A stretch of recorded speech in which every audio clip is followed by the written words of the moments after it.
Joining us now is Senior Democratic National Committee Advisor now, from the White House, fresh from the White House, Cedric Richmond, former Senior Advisor to President Biden and a former Congressman, of course. So, Congressman Richmond, what does this look like now? You know, Congressman Johnson's backing. Does this help the progressive candidate? You've got Democrat versus Democrat in this very hot Texas race. Well, the DNC policy is that we don't weigh in the primaries, but I would just remind you that it's an exchange of ideas and a contest of ideas. And I think that both candidates are pushing a message about helping the American people, helping the family unit, which is the same thing that Democrats around the country are pushing. So however you phrase it, the result is the same. You have two candidates who are very qualified, but they're working on behalf of the Biden agenda and trying to make this a better country and to address the challenges that we face. And so we're proud as a DNC of all of the candidates, and we wish them the best. Well, you've got to be proud of all your incumbents, but you've got a mess in New York. You know, the final redistricting map pits two of the most powerful Democratic Congress members, Carolyn Maloney representing the Upper East Side, Jerry Nadler, the Upper West Side, and you've got these two Democrats who've worked together for 30 years, representing, you know, two really wealthy districts, so big fundraising pots now that are going to be spent against each other rather than helping the overall party. Now you've got a new district, the 10th. Now that's going to have Mondaire Jones squeezed out of his former district, and now you've got the former mayor, Bill de Blasio, running against him. And everybody, it seems, is mad at Sean Patrick Maloney, the DCCC chair, who's supposed to be in charge of sorting through Democratic aspirations and dividing money and staff to them all. And now they're all going against each other. How are you going to sort this out? Well, what's really unfortunate about the New York congressional map is the fact that it was drafted by an unelected special master who's not accountable to the voters of New York. It's undemocratic, and it was approved almost in the dead of night. So I think what we should focus on is making sure that we talk about the issues that are affecting American people, and that's Democrats fighting to reduce inflation, bring down the debt, to make sure that women have the right to choose. But the democratic process is so important.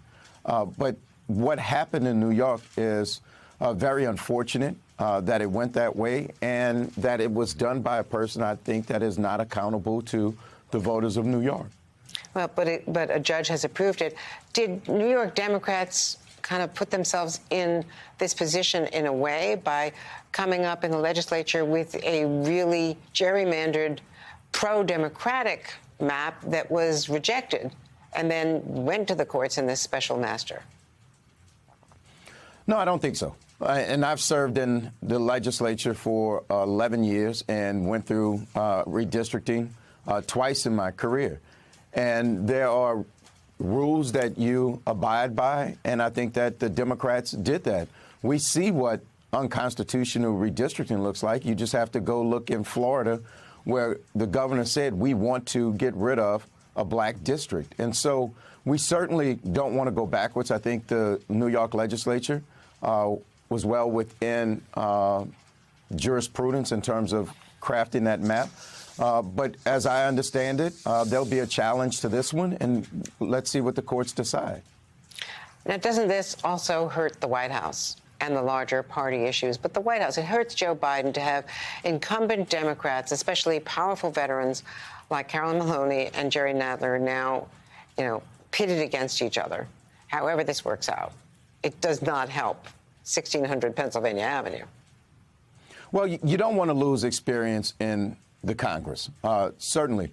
But the president is focused on, one, making sure that the DNC under Jamie Harrison's leadership continues to invest in the midterm elections.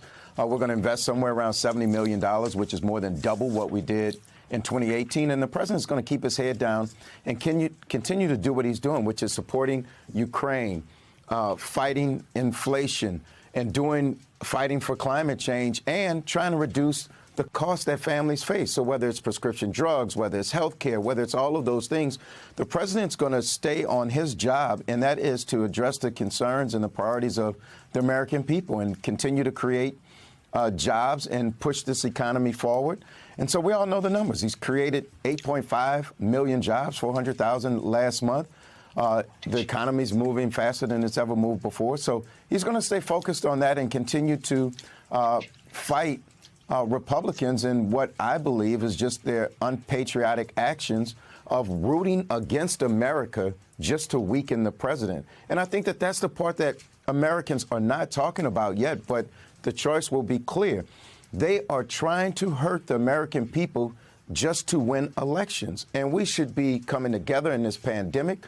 We should be uniting as a country and not entertaining those elected officials that wish to divide us. And that's what we see from the Republican Party from the top to the bottom, is trying to divide and pit Americans against each other. And the president said many times that America's not a zero-sum game.